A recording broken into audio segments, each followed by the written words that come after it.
আসসালামু আলাইকুম। এটেন বাংলার সংবাদে সবাইকে স্বাগত জানাচ্ছে অনামিকা হাসান পুনম। ঢাকায় সিনেমার আলোচিত নায়িকা নুসরাত ফারিয়াকে আটক করেছে পুলিশ।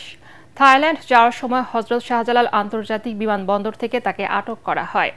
তার বিরুদ্ধে রাজধানীর ভাটারা থানায় হত্যা মামলা রয়েছে। প্রাথমিক জিজ্ঞাসাবাদ শেষে তাকে ভাটারা থানায় হস্তান্তর করা হয়েছে বলে জানিয়েছে পুলিশ। ইশরাক হোসেনকে মেয়র করার দাবিতে নগর ভবনের গেটে তালা ঝুলে চতুর্থ দিনের মতো আন্দোলন করেছে তার সমর্থকরা। এ সময় স্থানীয় সরকার উপদেষ্টার পদত্যাগ দাবি করেন তারা। আন্দোলনকারীদের সাথে যোগ দেন নগর ভবনের কর্মচারীরাও। এদিকে বন্ধ রয়েছে ঢাকা দক্ষিণ সিটি কর্পোরেশনের সব কার্যক্রম। এতে সীমাহীন ভোগান্তিতে পড়েন সেবাগ্রহীতারা। আগামীকালও নগর ভবনের সামনে বিক্ষোভ সমাবেশের ডাক দিয়েছেন আন্দোলনকারীরা। একটা 5ই আগস্ট হয়েছিল শুধুমাত্র বৈষম্য দূর করার জন্য, কিন্তু আজকে সবচেয়ে বড় বৈষম্য করা হচ্ছে এই ইশরাকের প্রতি। নির্বাচন কমিশনে গ্যাজেট হয়ে গেছে এবং তাকে এবং কোর্ট থেকে রায় দিয়েছে, তারা তো কোর্টের প্রতিও তাদের সম্মান বোধ নাই। যে পর্যন্ত ইশরাককে শপথ না নেওয়া হবে ওই পর্যন্ত আন্দোলন সংগ্রাম চলবে। সাম্য হত্যার বিচারের দাবিতে আবারও শাহবাগ থানায় ঘেরাও করে ঢাকা বিশ্ববিদ্যালয়ের সাধারণ শিক্ষার্থী ও শিক্ষকরা। দ্রুত সময়ের মধ্যে প্রকৃত আসামিদের গ্রেফতারের দাবি জানিয়েছেন তারা। এ সময় রমনা জোনের এডিসি মীর আসাদুজ্জামান জানান, প্রকৃত অপরাধীদের গ্রেফতার করা হয়েছে, বাকিদের আটকেও কাজ চলছে। এর আগে রাজু ভাস্কর্যের পাদদেশে বিক্ষোভ সমাবেশে ঢাকা বিশ্ববিদ্যালয়ের উপাচার্য অধ্যাপক নিয়াজ আহমদ খান জানান, সকল রাজনৈতিক দলাদলির ঊর্ধ্বে উঠে ন্যায় বিচারের স্বার্থে ঐক্যবদ্ধ প্রচেষ্টা চলছে। আসামি কিন্তু অ্যারেস্ট করে সবকিছু না, তার সাথে যে এভিডেন্স গুলো এমনভাবে কালেক্ট করে তাকে করতে হবে যে কোনো রকম কোনো ফাঁক দেশে বের হয়ে যেতে না পারে। এই ঘটনাতে যদি 10 জন 15 জন 20 জন যতজন জড়িত থাকবে প্রত্যেককে আমরা আইনে আওতা আনবো। দ্রুত বিচার আদালতে দেওয়া হচ্ছে সেটা, এবং একই সাথে আরেকটা হচ্ছে যে ডিবি যে ইনভেস্টিগেশন টিম সেটাকে আরো অ্যাক্টিভ করা হচ্ছে। সমস্ত রাজনৈতিক দলাদলের ঊর্ধ্বে উঠে এটি ন্যায় বিচারের স্বার্থে আমাদের ঐক্যবদ্ধ সংহতি প্রয়োজন, এবং সেটি আমরা ইনশাআল্লাহ আল্লাহর রহমতে অর্জন করে ছাড়ব।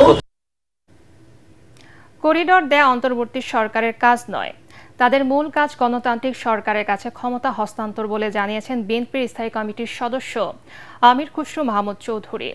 দেশের বর্তমান পরিস্থিতিতে দলের অবস্থান জানাতে আয়োজিত সংবাদ সম্মেলনে তিনি বলেন, সরকারের কর্মকাণ্ডে গণতান্ত্রিক প্রক্রিয়ায় ফিরে যাওয়ার কোনো লক্ষণ দেখা যাচ্ছে না। সংস্কারের ধোঁয়া তুলে যত বিলম্ব করা হবে দেশ তত বিপদের দিকে যাবে বলে দাবি করেন বিএনপির এই নেতা। জানান, সদিচ্ছা থাকলে ডিসেম্বরের আগে নির্বাচন সম্ভব। ইশরাক হোসেনকে মেয়রের দায়িত্ব বুঝিয়ে না দিয়ে সরকার কেন আদালতের সিদ্ধান্তকে অগ্রাহ্য করছে এমন প্রশ্ন রাখেন তিনি। অন্তর্বর্তী সরকার স্বৈরাচারী শেখ হাসিনার সুরে কথা বলছে বলেও মন্তব্য করেন আমির খুসরু। যে কয়টা ঐক্যমত হয়েছে এই কয়টা ঐক্যমতের পরিপ্রেক্ষিতে সমাধান করে নির্বাচনের রোডম্যাপ দিতে সমস্যাটা কোন জায়গায় কেন দেওয়া হচ্ছে না, সব আলোচনা হচ্ছে। চিটাগং পোর্ট দিয়ে দেওয়ার আলোচনা হচ্ছে, ওখানে করিডোর দেওয়ার আলোচনা হচ্ছে, ওদেরকে বিনিয়োগ সম্মেলন করা হচ্ছে। এটা তো তাদের কোনোটাই তাদের কাজ না। একটি গণতান্ত্রিক সরকারকে তাদের শান্তিপূর্ণভাবে ক্ষমতা হস্তান্তর করা, তার কোনো লক্ষণ দেখতে পাচ্ছি না আমরা এখানে। এবং সেটাই হচ্ছে সংখ্যার বিষয়। জাতি সংখ্যার মধ্যে পড়ে গেছে এবং এই সংখ্যা যত দিন যাবে এটা বাড়তে থাকবে, অস্থিরতা বাড়তে থাকবে, দেশকে একটি বড় ধরনের বিপদের দিকে ঠেলে দেওয়া হবে। ভারত স্থলপথে বাংলাদেশের পণ্য রপ্তানিতে নিষেধাজ্ঞা দেয়ায় দুই দেশে ব্যবসায়ীরাই ক্ষতিগ্রস্ত হবে বলে মন্তব্য করেছেন বাণিজ্য উপদেষ্টা শেখ বশির উদ্দিন। সচিবালয়ে সাংবাদিকদের তিনি জানান, দেশটি এখনও আনুষ্ঠানিকভাবে নিষেধাজ্ঞার চিঠি দেয়নি। চিঠি পেলে পরবর্তী করণীয় ঠিক করা হবে। উপদেষ্টা আরও বলেন, দুই দেশের বাণিজ্যিক সম্পর্ক অনেক গভীর, আলোচনার মাধ্যমে সমস্যার সমাধান করা হবে। এর আগে ট্রান্সশিপমেন্ট চুক্তি বাতিল করে ভারত। সাম্প্রতিক সময়ের ঘটনা প্রবাহে ভারত এসব সিদ্ধান্ত নিচ্ছে কিনা এমন প্রশ্ন এড়িয়ে যান উপদেষ্টা।